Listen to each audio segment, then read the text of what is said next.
Sou escritora, sou artista e sou performer, por esta ordem. Quando escritora, portanto, publiquei um livro de poesia chamado Erosão há alguns anos e desde então tenho participado em antologias nacionais e internacionais. Tenho obra traduzida para turco, para mandarim, para espanhol, para alemão, algumas coisas também. Tenho participado em festivais literários e enquanto artista também é uma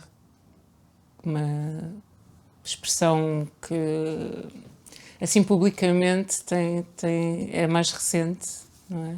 Mas que tem avançado bastante nos últimos anos. E tem variado entre peças de som, entre instalações, neon, momento também, a poesia também integrada nas artes visuais. Bom, isto começou primeiro com a exposição O que perdi em Estômago ganha em Coração, que foi a minha primeira exposição individual em 2020, em que pus as pessoas a ler poesia que estava exposta nas paredes, sob a forma de cartazes, que também estavam na rua, e também através de peças de som que eu gravei, a dizer os poemas. E foi uma forma de cruzar também as leituras de poesia em que eu participo já há muitos anos.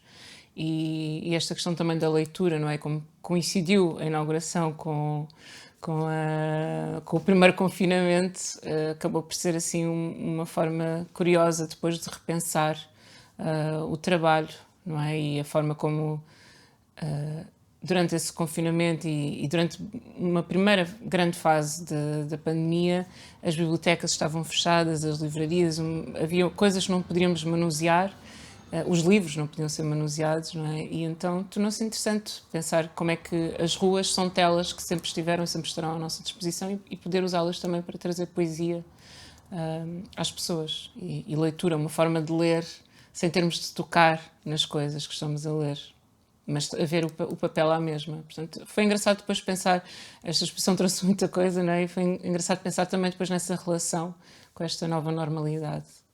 Mesmo não tendo sido, na altura não era intencional, mas havia essa questão de pôr as pessoas a ler com o seu tempo de outra forma.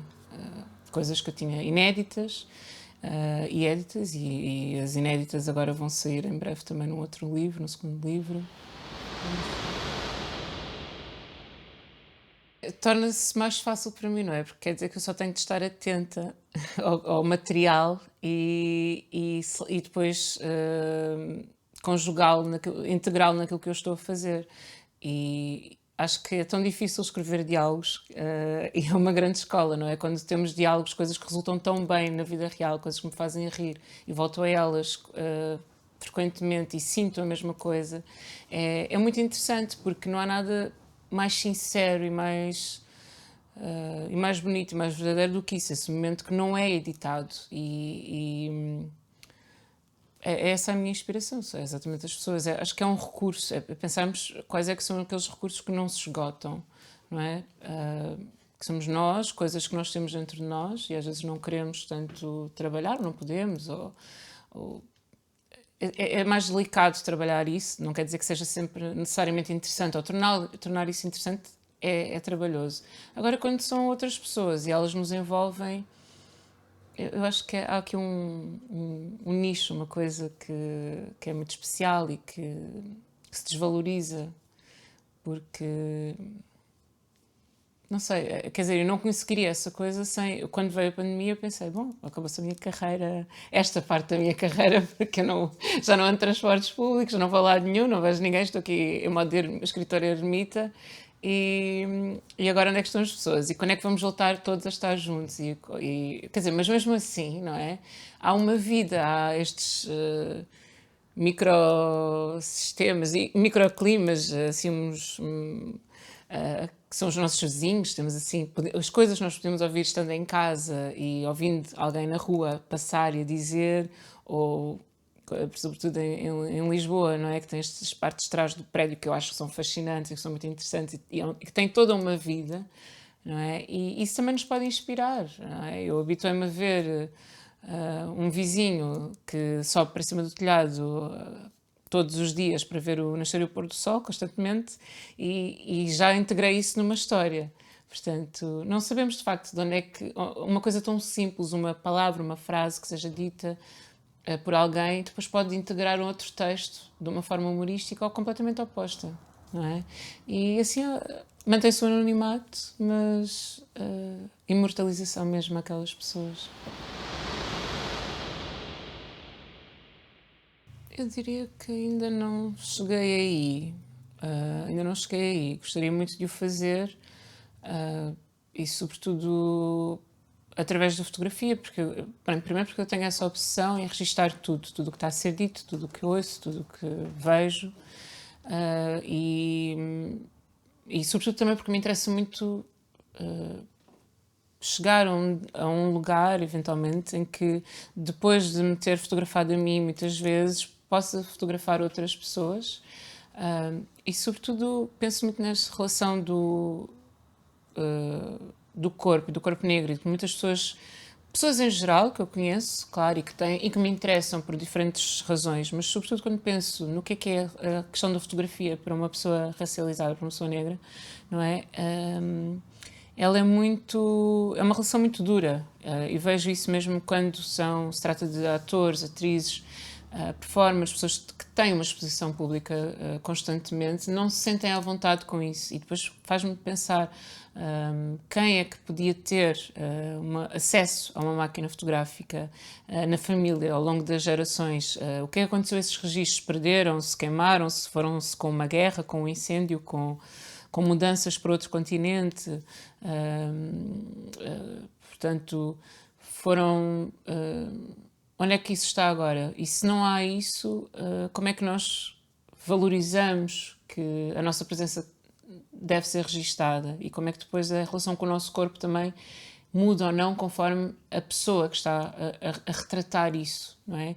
E então acho que faz falta esse lugar e é um pouco isso também que eu fiz com o Museu Pessoal, não é? Que é, naquele caso, ver-me, fazer essa comparação, essa reinterpretação de quadros ou de fotografias ou de imagens muito simples e em que eu controlava a minha imagem, não é? Portanto, eu podia colocar-me no lugar do outro, mas também colocar-me no meu lugar, a criar um lugar que entendia que não existia, não é? Porque não é esse lugar, ou naquela altura não era, ainda é um lugar muito quase invisível que nos museus, nos livros de arte, na história da arte, na fotografia, então tudo isso é uma conquista, não é o habitual, não é a norma, então é interessante pensar nessa relação, quer com pinturas, quer com os filmes, quer com outras coisas e não sei, acho que tenho há alguma coisa que me interessa, que eu quero explorar, que eu quero investigar nisso, mas também interessa-me muito que eu poder mostrar a alguém o que é o meu olhar sobre ela. E acho que o que é importante aqui é que esses diálogos, porque é uma questão de diálogo e de criação conjunta, acabam por mostrar uma verdade diferente sobre as nossas próprias narrativas. Bom, eu trabalho desde os meus 16 anos, não é? E já tive muitos tipos de trabalho. E às vezes trago essas experiências mais cruas, concretas, para aquilo que eu estou a fazer na arte. Mas sempre com essa questão também de crítica social e do humor, que é uma coisa muito importante para mim. Por exemplo, a convite da Luísa Teixeira de Freitas, eu participei, e do Nacho Checa, fiz uma bandeira, que era um conjunto, é um projeto maior, global, internacional, chamado Four Flags, em que durante várias semanas estiveram bandeiras feitas por diferentes artistas penduradas na ZDB.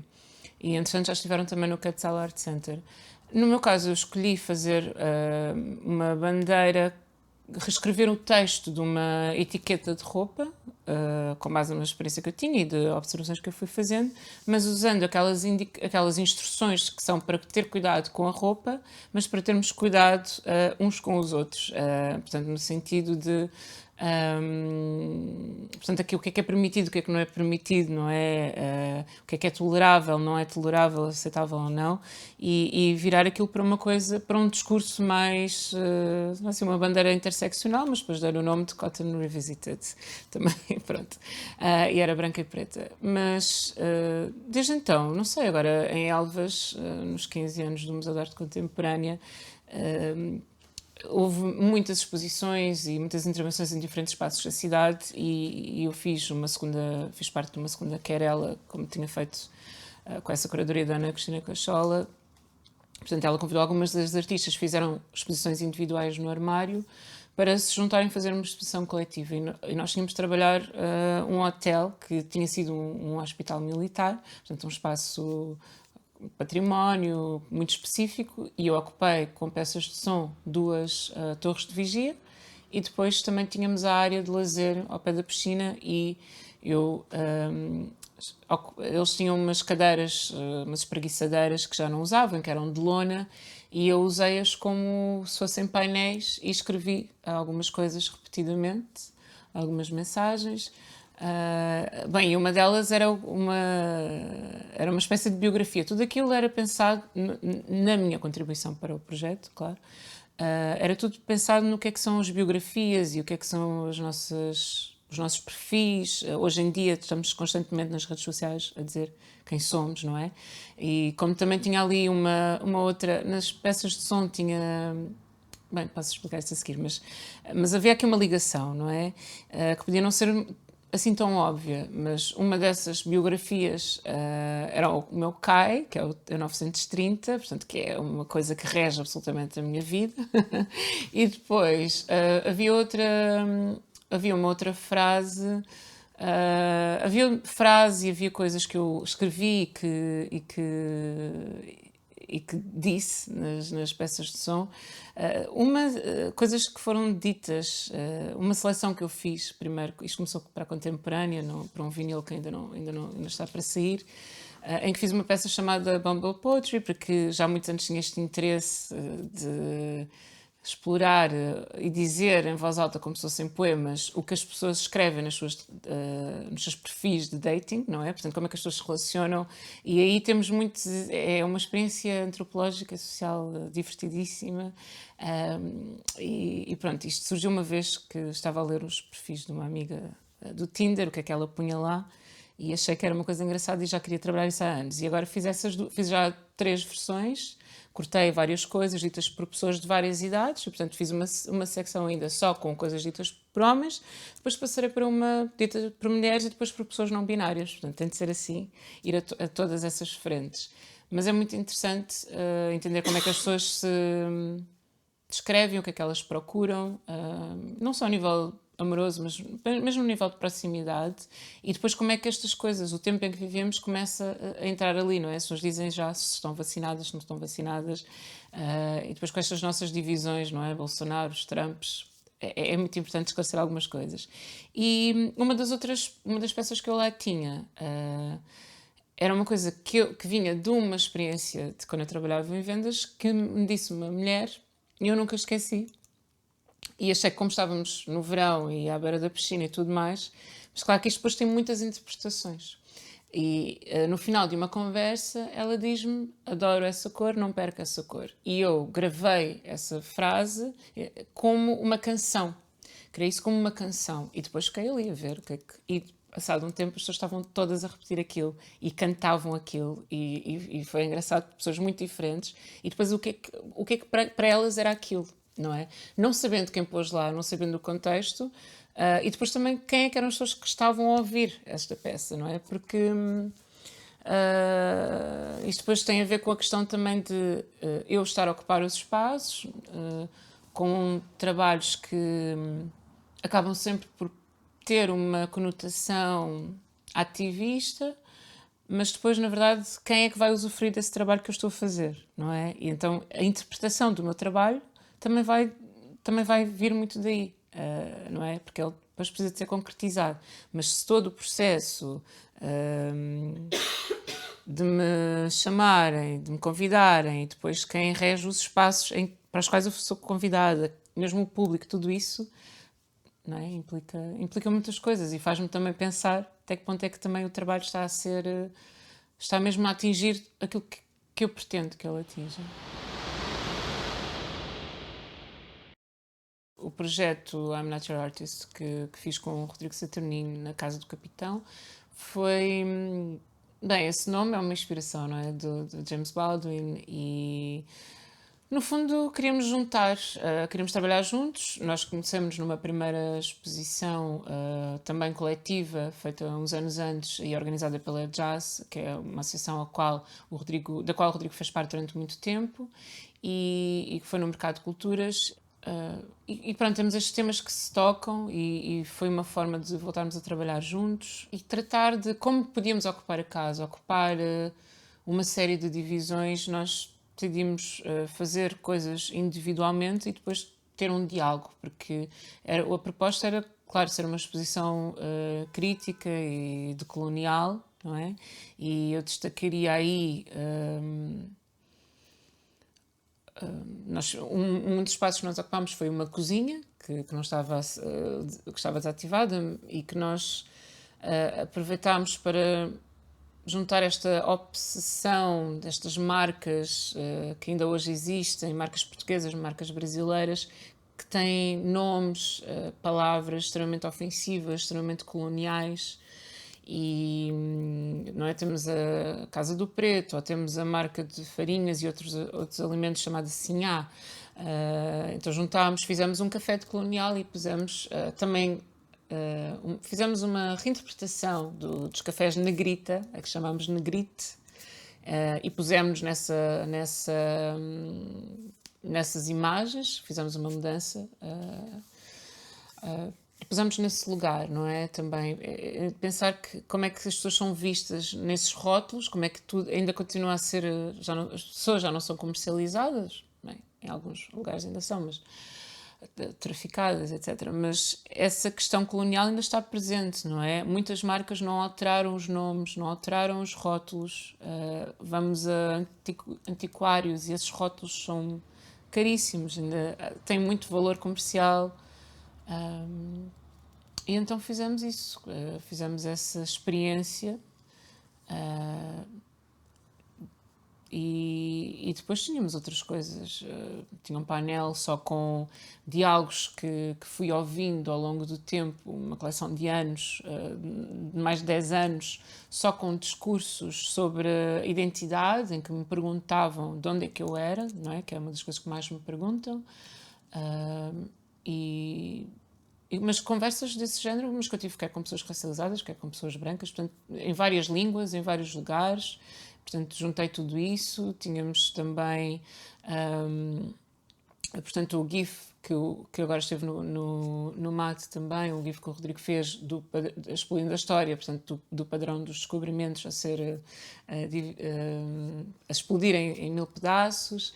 Portanto, tínhamos várias questões aí que nos unem no nosso trabalho. E agora em setembro vamos também estar com uma parte, portanto essa parte dessa cozinha, desse café colonial, vai sofrer uma transformação a convite do Toby Mayer e do Marcelo Rezende, que é portanto, que é um curador, que foi diretor do Museu Etnográfico da Bahia, e que vão ter aqui uma exposição no Pavilhão Branco em breve, e convidaram-nos para ter essa parte lá também, mas que vai sofrer uma alteração. Portanto, o que vamos fazer é vamos fazer a loja do museu agora, uma loja fictícia. Vamos buscar alguns elementos que já tínhamos nessa exposição da Casa do Capitão e depois vamos incorporar novos elementos. E pronto, e é sempre isto, não é? O que é que está à venda, o que é que não está à venda, o que é incalculável, quais é que são as trocas e depois sempre uma ironia, não é? É sempre muito... Há ali um risco, um limite muito... que está quase sempre a ser pisado, não é? E é um teste também ao público, porque na Casa do Capitão, por exemplo, quando nós temos chávenas e pratos com a nossa cara, não é? Quem vê também quer consumir aqueles produtos, apesar deles virem de um lugar de ironia e de mercantilismo, mas é quase irresistível. Como é que até mesmo às vezes para dentro das próprias comunidades há essa apetência, não é? Então, novamente no sentido de que também nós temos de descolonizar. E aliás, uma das coisas que lá tínhamos algumas faixas e uma delas dizia, apelava, não é? Ter de se pagar aos artistas negros e, enfim, outras coisas assim, dentro dessa linguagem. Mas agora estou entusiasmada por vermos esta loja de museu. O artista africano contemporâneo é um artista cansado. É um artista que não pode ser artista, é um artista que tem de ser ativista. E é um artista que, quando aparece, ele ainda é invisível.